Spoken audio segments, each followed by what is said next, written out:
Hi అందరికీ, మనం ఈరోజు అయితే బగారన్నం ప్రిపేర్ చేద్దాం. ఎంతో ఈజీగా ఒక 20 మినిట్స్లో అయిపోయే ప్రాసెస్ ఇది. మంచిగా ఉడికింది, చూడండి ఎంత క్రిస్పీగా ఉందో. మనం కుక్కర్లో వండితే మెత్తగా అవుతుందేమో అని భయంతో కుక్కర్లో వండాం కదా. ఈజీ ప్రాసెస్ మనం కుక్కర్లో వండేదైతే చాలా ఈజీ. ఎంత పొడి పొడిగా వచ్చిందో చూడండి అన్నం అయితే. ఇప్పుడు మనం ప్రాసెస్ చూసేద్దాం. ఎంతో టేస్టీగా మంచిగా చికెన్ మీద మటన్ మీద చాలా టేస్టీగా ఉండే ఈ బగారా రైస్ ప్రాసెస్ చూసేద్దాం రండి. ముందుగా మనం కుక్కర్ని పెట్టుకోవాలి. తర్వాత ఒక 3-4 టేబుల్ స్పూన్ ఆయిల్ పోసుకోవాలి. ఆ మసాలా దినుసులు, లవంగాలు, ఒక 2-3 లవంగాలు, ఇలాచి, సాజీరా, బిర్యానీ ఆకు, అలాగే మన దగ్గర ఎన్ని మసాలా ఐటమ్స్ ఉన్నాయో అవన్నీ వేసుకోవాలి. తర్వాత అవి కొంచెం ఫ్రై అయ్యాక ఒక 5-6 చీల్చిన పచ్చిమిర్చి వేసుకోవాలి. అవి మంచిగా ఫ్రై అయ్యాక గోల్డెన్ కలర్ వచ్చాక మనం ఒక 2-3 ఉల్లిగడ్డలు కోసుకున్నాం కదా, ఆ ఉల్లిగడ్డలను వేసుకోవాలి. అవి మంచిగా వేగాక ఫ్రై అవ్వాలి. ఎందుకంటే మనం వేసేది ఒకటి ఉల్లిగడ్డనే కదా, దాన్ని పచ్చి వాసన మంచిగా పోయేంతసేపు ఉడకనివ్వాలి. అంతలోపు నేనైతే ఒక 2 గ్లాసుల బియ్యంతో బగారా చేస్తున్నాం. మీరు మీకు ఇష్టం ఎంతైనా చేసుకోవచ్చు. ఒక గ్లాస్కి 1.5 గ్లాస్ వాటర్ పోయాలి మనమైతే. దాన్ని బట్టి మీరు అంచనా వేసుకొని చేసుకోవచ్చు. నేనైతే 2 గ్లాసులు తీసుకున్నా. అవి కడిగి సైడ్కి పెట్టేసిన.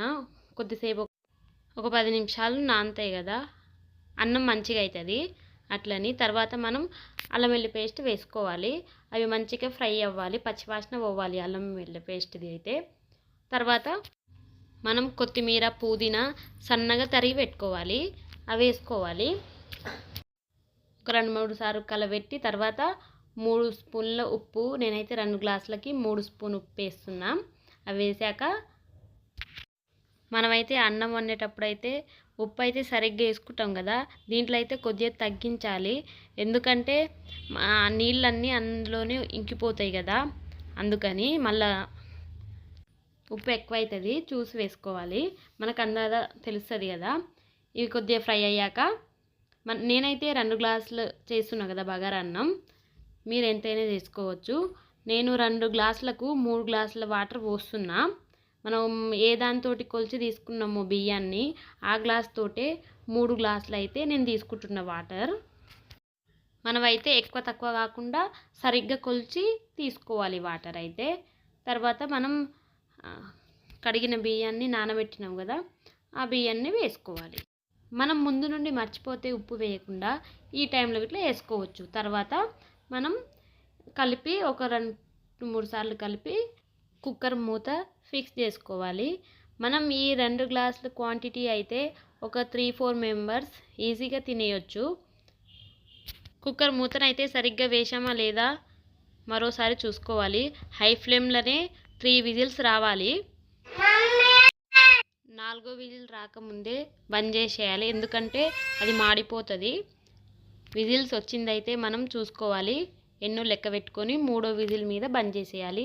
ఎంతో క్రిస్పీగా ఈ బగారా అన్నాన్ని ఈజీ ప్రాసెస్లో నేను చూపించేది.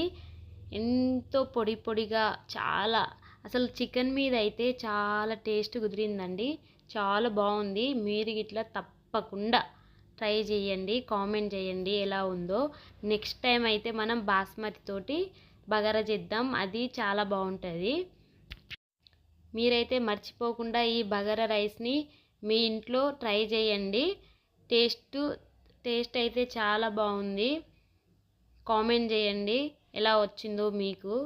అలాగే సబ్స్క్రైబ్ చేసుకోండి ఫ్రెండ్స్. చాలా పొడి పొడిగా ఈజీగా సరిపోతుంది 2-3 మెంబర్స్కి అయితే. ఉంటాను మరి. సోనీ ఎస్జీ ఛానల్ని అయితే తప్పకుండా సబ్స్క్రైబ్ చేసుకోండి. ఉంటాను మరి. మరిన్ని వీడియోల కోసం వేచి ఉండండి. Okay friends.